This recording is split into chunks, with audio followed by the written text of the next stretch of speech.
AP deputy CM Pawan Kalyan తన mark నిర్ణయాన్ని తీసుకున్నారు. ఈ నిర్ణయంతో విద్యార్థులకు, యువతకు మేలు చేకూరనుంది. వేసవి నీటి ఎద్దడి సవాళ్లను అధిగమించేందుకు పవన్ మంచి నిర్ణయం తీసుకున్నారని చెప్పొచ్చు. గౌరవ వేతనంతో కూడిన ఉపాధి సైతం యువతకు చేరువ కానుంది. ఇంతకు ఆ నిర్ణయం ఏంటి? అసలు ఎలా మేలు చేకూరనుందో తెలుసుకుందాం.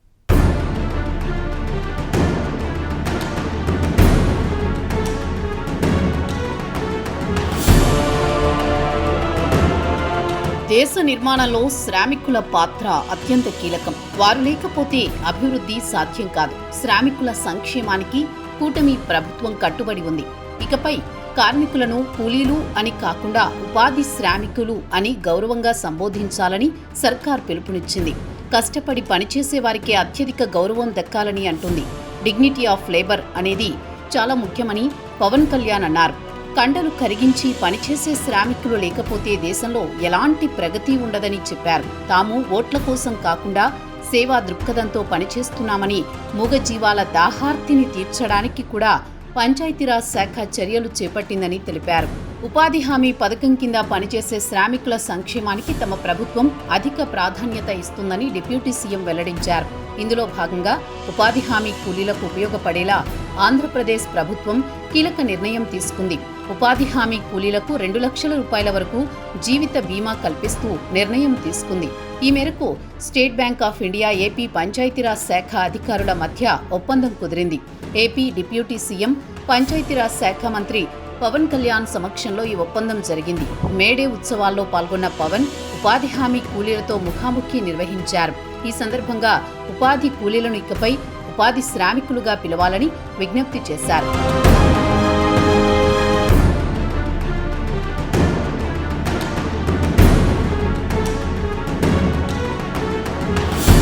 ఉపాధి హామీ కూలీలకు ఏపీ ప్రభుత్వం ఊరటనిచ్చే నిర్ణయం తీసుకుంది. రాష్ట్రంలోని ఉపాధి హామీ కూలీలకు ప్రమాద బీమా కల్పిస్తూ నిర్ణయం తీసుకుంది. వీరికి ప్రధానమంత్రి జీవిత బీమా కల్పించింది. ఈ విషయాన్ని డిప్యూటీ సీఎం పవన్ కళ్యాణ్ వెల్లడించారు. ఉపాధి హామీ కూలీలను ఇకపై ఉపాధి హామీ శ్రామికులుగా పిలవాలని పవన్ కళ్యాణ్ సూచించారు. పని ప్రదేశంలో వారు ప్రమాదవశాత్తు మరణిస్తే 2 లక్షల రూపాయల జీవిత బీమా అందించనున్నట్లు తెలిపారు. అలాగే పని ప్రదేశంలో ఏదైనా ప్రమాదం జరిగితే వారికి అందించే పరిహారం మొత్తాన్ని కూడా 50,000 నుంచి 2 లక్షల రూపాయలకు పెంచినట్లు పవన్ వివరించారు. ఈ మేరకు డిప్యూటీ సీఎం పవన్ సమక్షంలో ఎస్బీఐతో ఏపీ పంచాయతీరాజ్ అధికారులు ఒప్పందం చేసుకున్నారు.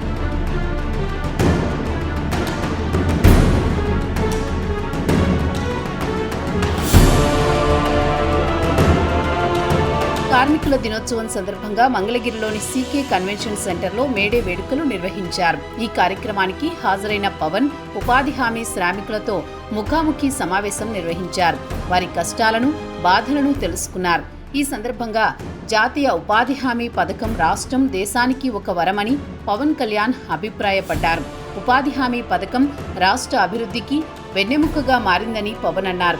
ఉపాధి హామీ పథకం కారణంగా ఆంధ్రప్రదేశ్లో సుమారు 75,23,000 మంది సొంత ఊర్లలోనే ఉపాధి పొందుతున్నారని పవన్ కళ్యాణ్ వివరించారు. రక్తం ధారపోసి పనిచేసేవారు లేకపోతే ఏ నిర్మాణము జరగదని, అందుకే ఇకపై ఉపాధి హామీ కూలీలని కాకుండా ఉపాధి హామీ శ్రామికులుగా పిలుద్దామని పవన్ పిలుపునిచ్చారు. ఇకపై ప్రభుత్వం, అధికారులే కాకుండా మీడియా కూడా ఉపాధి కూలీలని కాకుండా ఉపాధి శ్రామికులుగా పిలవాలని విజ్ఞప్తి చేశారు.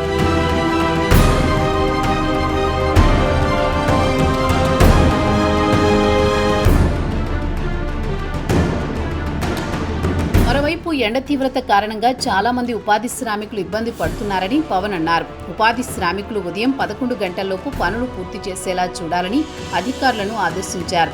ఒకవేళ పనులు పెండింగ్లో ఉంటే సాయంత్రం 4 తర్వాత చేసేలా చూడాలని సూచించారు. ఉపాధి హామీ పనులు చేసే ప్రాంతాల్లో నీడ కోసం చిన్న పాకలు ఏర్పాటు చేయాలని పవన్ కళ్యాణ్ సూచించారు.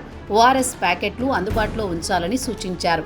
ఉపాధి శ్రామికుల ప్రమాద బీమా కోసం స్టేట్ బ్యాంక్తో ఒప్పందం చేసుకున్నట్టు వివరించారు. ప్రధాని నరేంద్ర మోదీ నిర్దేశకత్వం, చంద్రబాబు నాయకత్వంలో ఉపాధి హామీ శ్రామికుల సంక్షేమానికి కూటమి ప్రభుత్వం ప్రాధాన్యమిస్తోందని వివరించారు.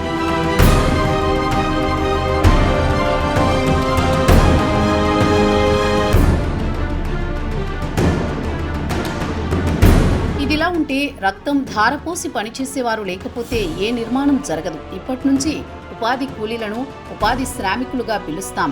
మిగతా వృత్తుల్లో ఉన్నవారిలాగా శ్రామికులు కూడా గొప్పవారే అని పవన్ వెల్లడించారు.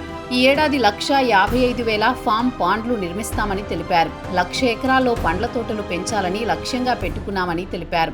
4,000 కిలోమీటర్ల సీసీ రోడ్లు, 5,000 కిలోమీటర్ల డ్రైన్లు నిర్మిస్తామని ప్రకటించారు. పనిచేసే వారికి తగిన గౌరవం ఇవ్వాల్సిందే అని అన్నారు. వేసవిలో నీటి కొరత పరిష్కారం కోసం వార్ రూమ్ ఏర్పాటు చేస్తామని ఆయన చెప్పుకొచ్చారు. వర్షపు నీటిని వృధా చేయొద్దని సూచించారు. ఇంటింటా ఇంకుడు గుంతలు ఏర్పాటు చేయాలని కోరారు.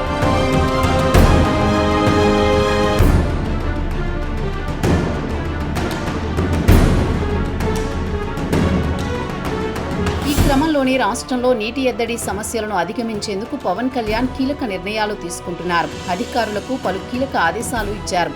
రాష్ట్రంలో ఎక్కడా కూడా త్రాగునీటి సమస్య తలెత్తకుండా ముందస్తు జాగ్రత్తలు తీసుకోవాలని పవన్ సూచించారు. త్రాగునీటి కొరత ఉన్న ప్రాంతాలను ముందుగానే గుర్తించి ప్రజలకు ఇబ్బందులు కలగకుండా తగిన ఏర్పాట్లు చేయాలని పవన్ అన్నారు. నీటి సంరక్షణ పట్ల ప్రజల్లోనూ అవగాహన కల్పించాలని, నీటి కొరత ఉన్న ప్రాంతాలను మ్యాపింగ్ చేయాలని ఆదేశాలిచ్చారు. తాగునీటి సరఫరాపై రాష్ట్ర, జిల్లా స్థాయిలో ప్రత్యేక వాటర్ వార్ రూమ్లు ఏర్పాటు చేసి రాష్ట్ర స్థాయి నుంచి జిల్లా స్థాయి వరకు రోజువారీ నీటి సరఫరా వ్యవస్థను పర్యవేక్షించాలన్నారు.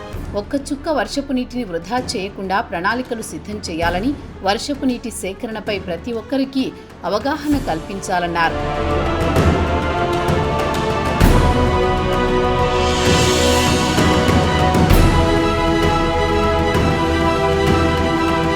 ఇంటింటికి, కమ్యూనిటీ భవనాలకు వర్షపు నీటి హార్వెస్టింగ్ పద్ధతులు ఏర్పాటు చేయాలని పవన్ ఆదేశించారు. తాగునీటి అవసరాల కోసం, భవిష్యత్తు తరాల కోసం నీటి నిల్వను పెంచేలా చర్యలు తీసుకోవాలన్నారు.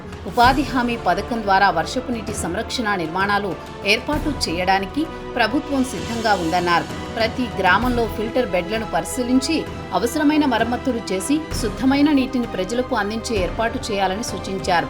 ఆర్ఓ ప్లాంట్లు సక్రమంగా పనిచేస్తున్నాయా లేదా అనే విషయాన్ని క్షేత్రస్థాయిలో అధికారులు పరిశీలించాలన్నారు. వాటర్ టెస్టింగ్ ల్యాబ్స్ ద్వారా నీటి నమూనాలను పరీక్షించి ప్రజలకు స్వచ్ఛమైన తాగునీటిని అందించాలని ఆదేశించారు. నీటి పరిరక్షణపై పాఠశాల, కాలేజీ విద్యార్థులతో అవగాహన ర్యాలీ నిర్వహించి ప్రచారం చేయాలని పవన్ అన్నారు. ప్రకృతి నుంచి వచ్చే ప్రతి నీటి బొట్టును ఒడిసి పట్టుకుని ఏర్పాటు చేయాలన్నారు. వేసవిలో విద్యార్థులకు, యువతకు నీటి సంరక్షణ అవగాహన కార్యక్రమాల్లో భాగం చేసే విధంగా ప్రణాళికలు ఉండాలని కోరారు. ఈ కార్యక్రమాల్లో పాల్గొన్న వారికి వేసవి ఇంటర్న్షిప్ ద్వారా గౌరవ వేతనాలు, సర్టిఫికెట్లు ఇచ్చి ప్రోత్సహించాలని సూచించారు.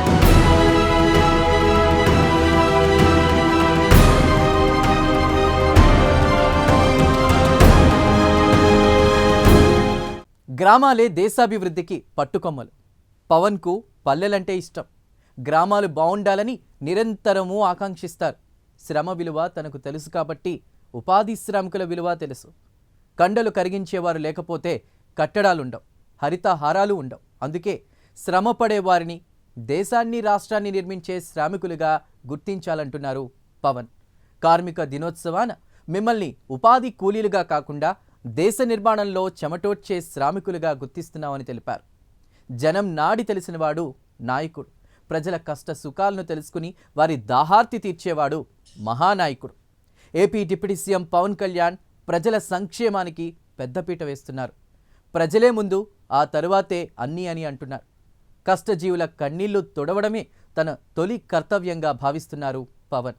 ఎంతటి కష్టమొచ్చినా ప్రతి ఒక్కరికి తానున్నాననే భరోసా ఇవ్వగలిగిన సత్తా ఉన్నవాడు అతడే పవన్ కళ్యాణ్ని తేల్చి చెప్తున్నారు యువత.